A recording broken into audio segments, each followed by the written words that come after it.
I'm Liz Faublas, and this is Currents. The chaos that seems to be consuming Washington continues tonight.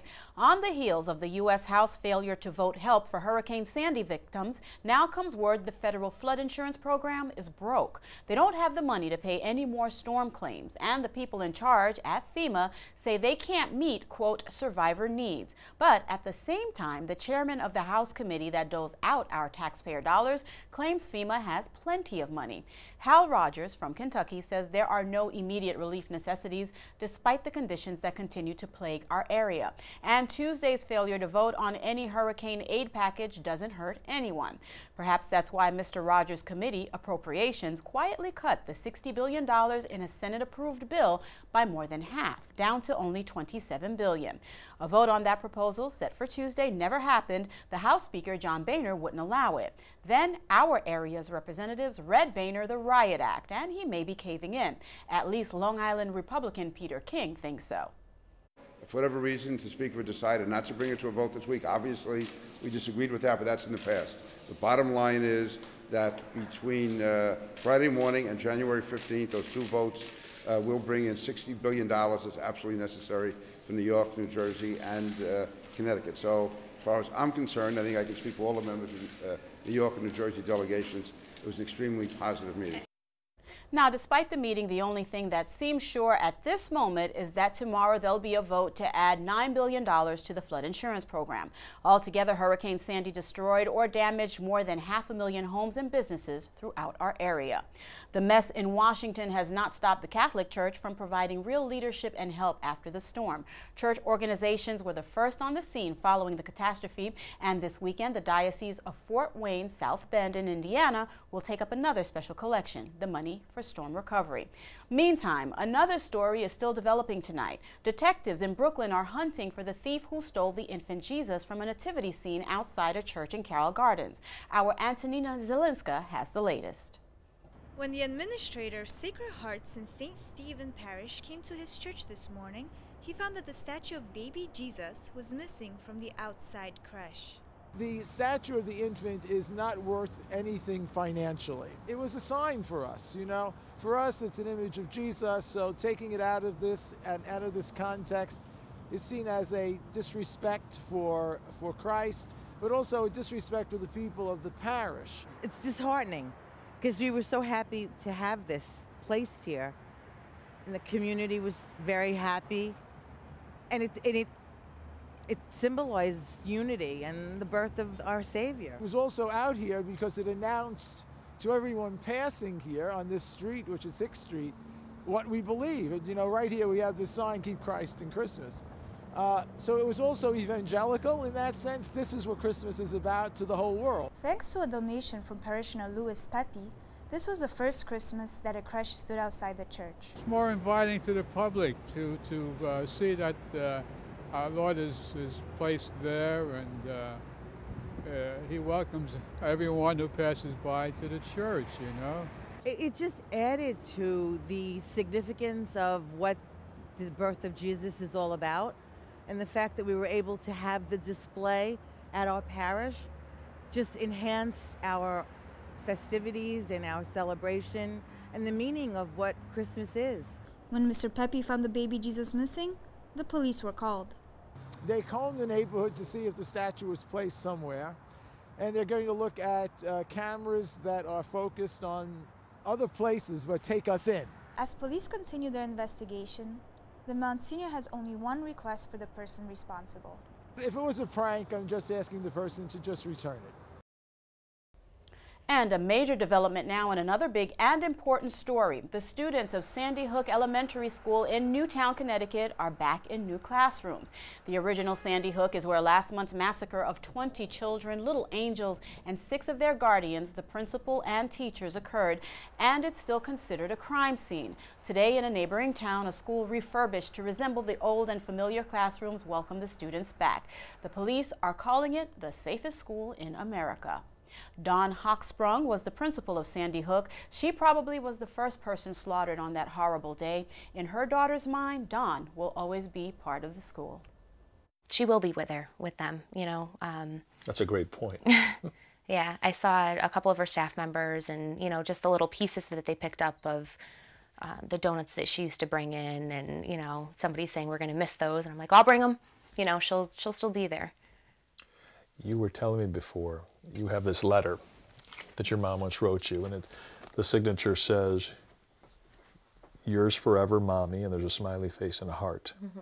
And what did you do because this meant so much to you? Got it on my hand, so I can always have it with me. A tattoo? Yep. And how are you doing, Erica? You look just like her. I know. Some days it's hard to look in the mirror, but I'm okay. I'm getting there.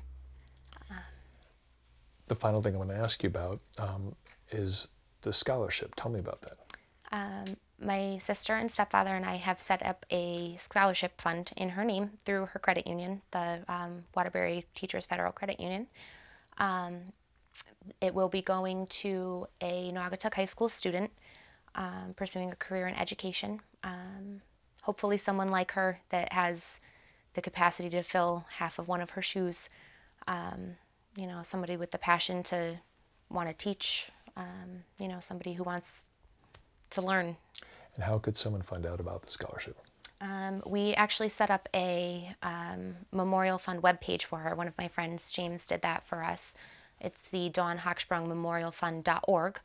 On there, you, hopefully soon, probably within the next day or so, will be able to donate directly into the PayPal account that we have set up for her. So that's a beautiful memorial to your mother. Yeah. I'm going to be proud of every single kid that walks in those doors because it's a hard, hard thing for them to do.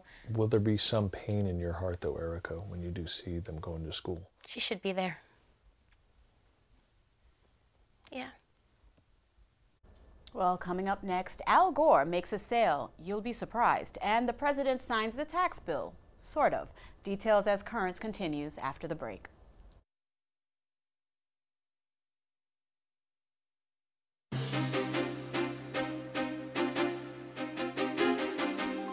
Welcome back. Al Gore has sold his failed cable TV channel to Al Jazeera, the Arab television operation. Gore, who used to be Bill Clinton's vice president, put out a PR release claiming lofty motives for the sale. Al Jazeera says it's a pure business decision. The Arab outlet has been controversial. Some claim it's the propaganda arm of Muslim terrorists. Hillary Clinton says it provides real news. According to the New York Times, Gore wanted the deal done before year's end so he wouldn't have to pay higher taxes. The Gore channel never attracted many viewers. And the new tax bill that Mr. Gore rushed to avoid has been signed by President Obama. Sort of. The president is in Hawaii on vacation. He left Washington very early yesterday morning, right after the House approved more than $600 billion in new taxes and before the legislation was ready for his signature. The White House claims Mr. Obama has read the bill. It's more than 150 pages, but the president himself has not signed it. A device known as an auto pen has been used instead. It reproduces the president's signature, usually on Christmas cards, but this time on the new tax law. Well, besides raising taxes on most Americans, Congress may have caused a delay in getting our refunds as well. The IRS is saying tonight they don't know what impact the new law will have on this year's tax returns. Since it was only passed at the last minute, they're still studying the measure, but no matter what, the tax computers will have to be reprogrammed. Now, that could delay the processing of the returns and the issuing of refunds. Besides raising taxes by hundreds of billions of dollars, Congress also is giving away billions in new tax breaks to the favored few. The tax perks for some industries that have been extended in this deal might just make you blow a gasket, like gaskets found on NASCAR tracks, which because of this bill will have plenty of money to clean those up. The Cliff deal has a tax break worth about $70 million for the next 2 years. For motorsports entertainment complexes, what are we talking about here? We're talking about places where car races occur. The building of tracks. The building of tracks, perhaps the renovation of a track. Do they need that kind of a break? It doesn't matter whether they need it or not, they've managed to get it. What do you think of this? Extending the tax credit for another year at a cost of $59 million for algae growers and others who are trying to produce something called cellulosic biofuels. That's fuel made from the fibery parts of grasses, trees, and yes, algae. Here's what Tom Schatz of the group Citizens Against Government Waste says about that. It's pretty outrageous to you. Oh, absolutely. Why? This is a product that has not been used commercially yet in the United States. Professor Patrick Kangas of the University of Maryland says that's true. But as someone who spent years researching how to turn algae into fuel, he says it's worth trying. Algae actually grows faster than any other kinds of plants. That's why it may well be the best source as a feedstock for biofuels. But the Cliff deal also gives tax breaks worth $4 million over 2 years to the makers of plug-in electric motorcycles and $430 million to movie and TV producers. They are profitable, large companies. This does not help small businesses. The limit is $15 million as the amount of money that they can expense. So it's not a low-budget film, to say the least. But if it encourages them to produce their movies in the United States rather than taking it overseas, isn't that a good thing? Just because something is being subsidized elsewhere doesn't mean that the U.S. has to subsidize something. Why, when all the arguments during the Cliff crisis were over responsible budgeting, was all this included? They just didn't have enough time. These tax breaks, the easy thing to do on these was simply to extend them. These aren't new. The Congressional Budget Office says in this latest tax bill, Congress has approved more than $300 billion in new spending. Well, the fight over taxes in France is even hotter than here. The government is trying to raise the top tax rate to 75%, and that sparked a lot of protests. One of the most outspoken opponents is French actor Gérard Depardieu. He claims to have paid more than $190 million in taxes over the course of his acting career, but the new rate is just too much for him. Now we are being told that Russian President Vladimir Putin has personally approved Depardieu's application for Russian citizenship. The tax rate in Russia is 13%. Up next, the battle for hearts, minds, and new laws in the fight for life, as Currents continues after the break. Welcome back. The battle between our church and the state over same-sex marriages is growing, now in Illinois. Chicago's Cardinal Francis George and his 6 auxiliary bishops are calling upon Catholics to contact Illinois state lawmakers and tell them to vote against legalizing the unions as marriages. The Cardinal writes that the state has no power to create something that nature tells us is impossible. The legislation is to be introduced this week. Now, the owners of the Hobby Lobby, an arts and crafts retailer based in Oklahoma, say they will remain true to their faith and continue to serve God through their business decisions. So they're going to defy the government mandate that they pay for contraceptives and abortion-inducing drugs. And they're ready to pay the fines they'll face, $1.3 million every day. Hobby Lobby is one of many suing the Obama administration. A Supreme Court decision is expected to decide the cases. The mandate is just one of several points of contention between the government and the Catholic Church. The biggest issue is life. Today I spoke with one of the leaders of the pro-life movement, Marjorie Dannenfelser, the president of the 300,000 member Susan B. Anthony list. Marjorie is pledging to reclaim the human center of our national abortion debate. I asked her how, with the re-election of President Obama, she intends to accomplish her goal. Where the brightest spots are, however, are where the bodies that are closest to the will of the people, the state legislatures, we are doing incredibly well, and we continue to do well. And the will of the people on the life issue has grows every year in our direction, especially among women, especially among young people. So there's every reason to hope that on the state legislative arena, we will do very well on certainly on abortion funding, but even beyond that, on late-term abortion bans, on sex selection bans, parental notification, and really saving lives. I mean, it's all about how many people can we save. That's what it has to come down to. And what's at stake? What is at stake? And Marjorie, what I respect a lot about Susan B. Anthony list is that you are very dedicated to education. I mean, you state your case very, very eloquently, and we know where we need to be in terms of politics and how we need to move this along, you know, through Congress and through society as a whole. How do you plan to educate members and society about the abortion debate, like really make them understand what is at stake and how it really affects real individual lives? Well, that's exactly the right question, and I think it's very often a lose in politics, that human being to human being, person to person conversation. And I really mean person to person. Our direct conversations with candidates before we endorse them are vitally important. Our operations on the ground in districts across the country and in states across the country where we are talking to individuals all the time about what's at stake here in this issue. Real human beings who are real activists, not just through email, not just on paper, but person to person through churches in our communities, making sure that in the most important areas of this country, in terms of the long-term political gain, we have dug in and we are really reaching people where they live and helping people to understand what's at stake for women and unborn children every single time. When we say reclaiming the human center, it really is what we saw. I think what we saw in this last election was in the last few elections, too much emphasis on technology, not enough emphasis on real human beings who are losing their lives, but also real human beings who are running for office and are going to cast a vote, and whether they think they're important enough or not in this battle to protect human life. And Marjorie, I can't let you go without talking to you about the upcoming March for Life, which is on January 25th. It's a really big deal this year, I mean, as it is always, but this year it coincides with the 40th anniversary of the Supreme Court's Roe v. Wade decision. How do you wrap your brain around that? Like, how do you process that? Well, there's two things. You always have to affirm what the landscape looks like. It's not good. It's very unhappy.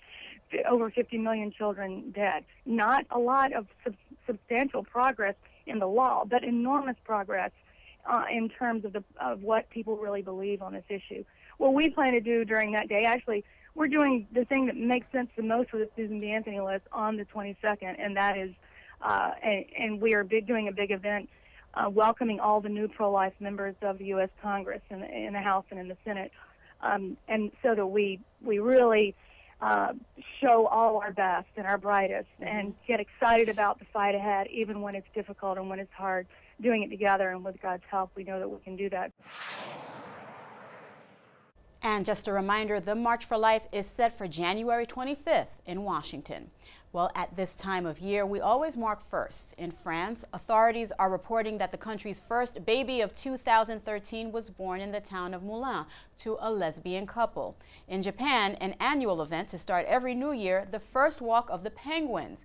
Residents and tourists alike gathered at the Hokkaido Zoo yesterday to watch the penguin promenade. The walk is the zoo's most popular winter attraction, and they do it every day. The birds entertain the visitors by walking or waddling together in a straight line through the snow.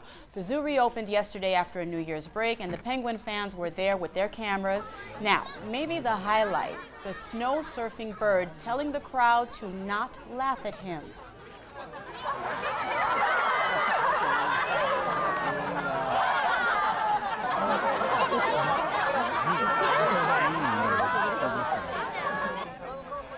Coming up next, the chart-topping nuns and nativity scenes as Currents continues after the break. At the beginning of tonight's broadcast, we reported the theft of the baby Jesus from the nativity scene outside Sacred Hearts and St. Stephen Church in Carroll Gardens, Brooklyn. The story raises interesting questions about the history of Catholic devotion to the nativity scene. Father Michael Paul Gallagher, a Jesuit professor at the Pontifical Gregorian University, provides some answers.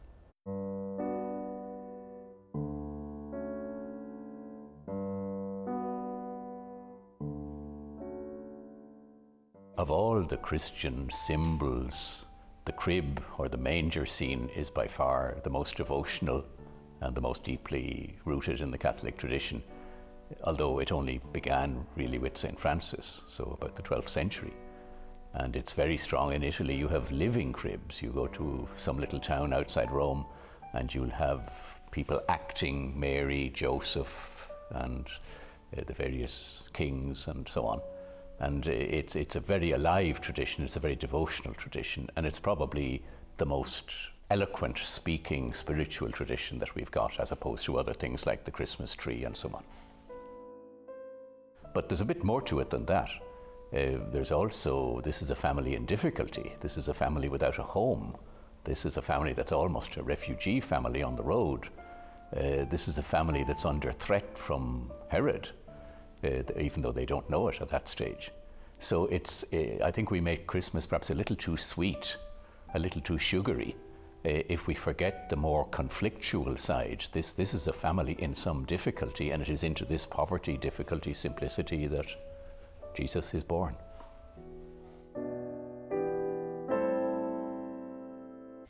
2 months ago, we first reported about Advent at Ephesus, an album of music for the season of Advent.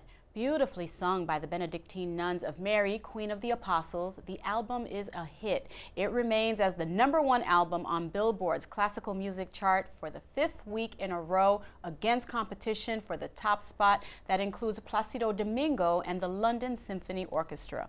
Now, when we first brought you the story, we spoke with the co-founder of the music label that released the music. The nuns are located in Missouri, and tonight we visit them. Deep within the rolling farmlands of Missouri, past the Pax Intratibus sign, is the home of the Priory of Our Lady of Ephesus. This group of sisters rarely steps foot outside their monastery, but they're quickly gaining worldwide recognition through song. The day truly revolves around the Divine Office, which we chant 7 times a day and once in the night, the Gregorian chant, the ancient chant of the church. It's their love of God through the music that caught the attention of record producers. In addition to prayer, these Benedictine sisters are often found working on vestments for priests or tending to their garden. But for 3 days, their monastery became a recording studio. We're always singing, so it was just natural that we make a CD so that we could give something of our lives to people out in the world. The final product is a full-feature album featuring 16 hymns and available now to the public. Proceeds will help them continue their service to God, but even more importantly, it will help them build a more permanent home and continue their worship through song. And thank you for joining us. We leave you with more from the singing nuns of Our Lady of Ephesus. For all of us here at Currents, I'm Liz Faublas. Thank you for watching, and have a good night.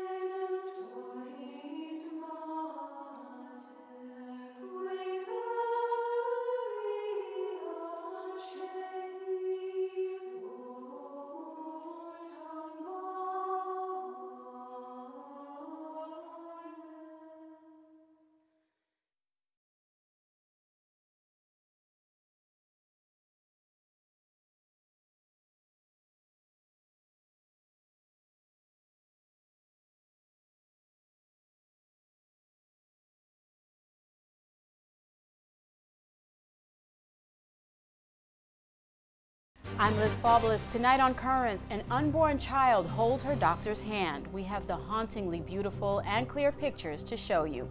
And we'll hear from the baby girl's mother. That and much more tonight on Currents.